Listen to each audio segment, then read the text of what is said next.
प्रश्नावली 12.1 से पहले उदाहरण नंबर 1 है। एक वृत्ताकार खेत पर 24 रुपये प्रति वर्ग मीटर की दर से बाड़ लगाने का खर्च 5280 रुपये है। इस खेत की 0.50 रुपये प्रति वर्ग मीटर की दर से जुताई कराई जाती है। तो खेत में जुताई करने का व्यय ज्ञात कीजिए और पाई की वैल्यू दे रखी है 22/7। वैसे तो जो पाई की वैल्यू दे रखी होती है आपको वही लेनी है, लेकिन अगर ना दे रखी हो तो आप 22/7 ले सकते हैं। तो इसके हल में हम ये देखते हैं कि क्या कहा हुआ है कि भी एक वृत्ताकार खेत है और इस वृत्ताकार खेत के चारों ओर आपको लगानी है बाड़। बाड़ मतलब जो इसकी बाउंड्री है वो आपको लगानी है इसके चारों ओर, और इस बाड़ को लगाने का जो व्यय है वो आपको दे रखा है 5280 रुपये। और ये जो बाड़ है वो किस हिसाब से लगाई जाती है, अगर मैं मान लूँ कि यहाँ से लेकर यहाँ तक ये 1 मीटर है तो इस 1 मीटर को बाड़ लगाने का जो खर्च है वो 24 रुपये है। 24 रुपये प्रति वर्ग मीटर, प्रति का मतलब 1। तो अगर मेरे को इतनी बाड़ लगानी है तो इसका कितना खर्च आएगा, 24 रुपये। तो मुझे ये बताना है कि भी ये जो टोटल बाड़ है इसकी लंबाई क्या है, पहले ये निकालना पड़ेगा। तो वो कैसे निकालेंगे, अगर कुल व्यय को मैं 1 मीटर पर जितना व्यय आ रहा है उससे भाग दे दूँ, उससे डिवाइड कर दूँ, तो मुझे ये पता चल जाएगा कि इस बाड़ की लंबाई कितनी है। जैसे कि अगर मान लो कि भी 1 मीटर पर खर्च 24 रुपये, अगर मैं तुमसे पूछूं कि 2 मीटर पर कितना खर्च आएगा तो आप बोलोगे 24 गुना 2 मतलब 48 रुपये।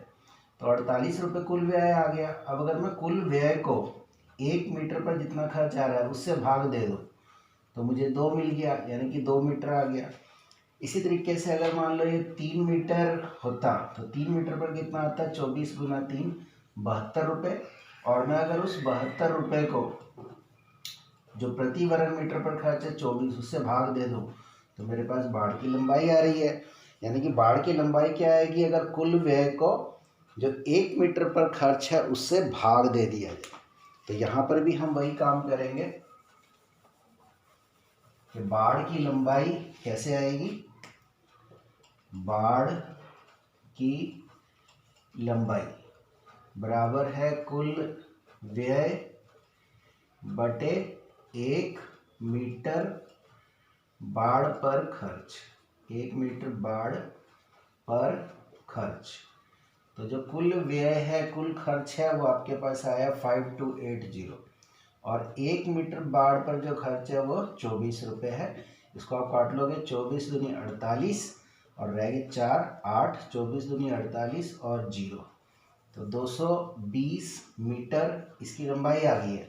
अभी जो बाड़ की लंबाई है वो क्या है, इस वृत्ताकार खेत का घेरा यानी कि परिधि।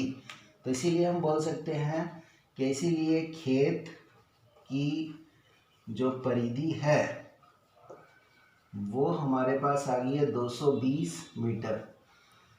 परंतु अगर इस खेत की त्रिज्या r है तो परिधि का सूत्र आपको पता है क्या होता है, 2πr। तो 2πr की वैल्यू हुई 220। तो यहाँ से हमें r की वैल्यू मिल जाएगी। तो 2 गुना पाई का मतलब हुआ 22/7 और r को ऐसे ही रख लो और 220। तो यहाँ से मुझे r की वैल्यू चाहिए। तो बाकी जो नंबर्स हैं उसको मैं राइट साइड पे ले जाऊँगा, जो नंबर नीचे हैं वो ऊपर चले जाएंगे और जो ऊपर वाले नंबर वो नीचे आ जाएंगे। तो 22 से कट जाएगा, 22 कम 22 और 0, 2 पंजे 10 और 5 7 35। तो 35 मीटर जो है वो इसकी त्रिज्या आ गई है। तो इसीलिए r बराबर 35 मीटर आ गई है। अब मुझे आगे क्या दे रखा है कि इस खेत की 0.50 रुपये प्रति वर्ग मीटर की दर से जुताई कराई जाती है। तो खेत को जुताई करने का व्यय क्या है। अब जो खेत में आप जुताई करते हो वो इस रीजन में करते हो, खेत के बीचों बीच जुताई की जाती है, उसके बाद बुआई की जाती है, बीज बोते हैं। तो जुताई करने का भी खर्च आता है, तो वो 0.50 रुपये मतलब 50 पैसे है। तो इसका मतलब मुझे कितना क्षेत्रफल पता होना चाहिए, ये पूरा क्षेत्र पता होना चाहिए। तो अगर मुझे इसका खेत का क्षेत्रफल पता चल जाए कितना है, तो 1 वर्ग मीटर पर खर्च इतना है 0.50, तो उतने वर्ग मीटर पर जितना इसका क्षेत्रफल होगा उसको अगर मैं 0.50 से गुना कर दूं, मल्टीप्लाई कर दूं, तो मेरे पास खेत पर जुताई करने का कुल खर्च आ जाएगा। यानी कि मुझे क्या निकालना पड़ेगा, खेत का क्षेत्रफल। इसीलिए खेत का क्षेत्रफल का जो फॉर्मूला होता है, सूत्र होता है, वो हमने पढ़ा है पाई आर स्क्वायर। पाई का मतलब 22/7, आर स्क्वायर का मतलब हुआ 35 गुना 35। तो 5 से कट जाएगा, 5 35 और 22 गुना 7 गुना 35 रह गया मेरे पास, 7 गुना 35। तो यहाँ से आ जाएगा आपके पास। तो यहाँ पर खेत का क्षेत्रफल हम लेते हैं पाई आर स्क्वायर, 22/7, आर है 35 गुना 35, 7×35, तो यह आ जाएगा 22 गुना 5 गुना 35। तो 22 गुना 5 110 गुना 35। अभी हम चाहे इसको मल्टीप्लाई पूरा ना करें, क्योंकि फिर हमें इसको 0.50 से मल्टीप्लाई करना पड़ेगा। तो इतने वर्ग मीटर।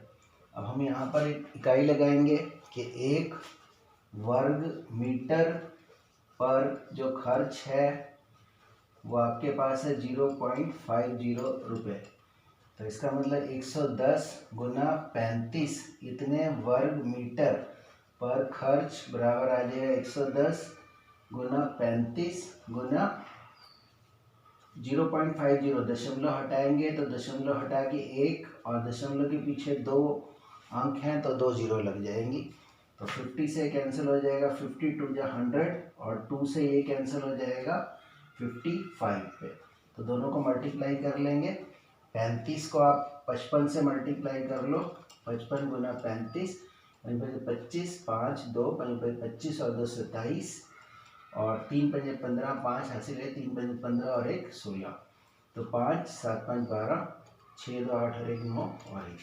तो आपके पास 1925 1925 रुपये आ जाएगा। तो ये इसका आंसर आ गया है, 1925 रुपये कुल खर्च आ जाएगा खेत की जुताई करने पर।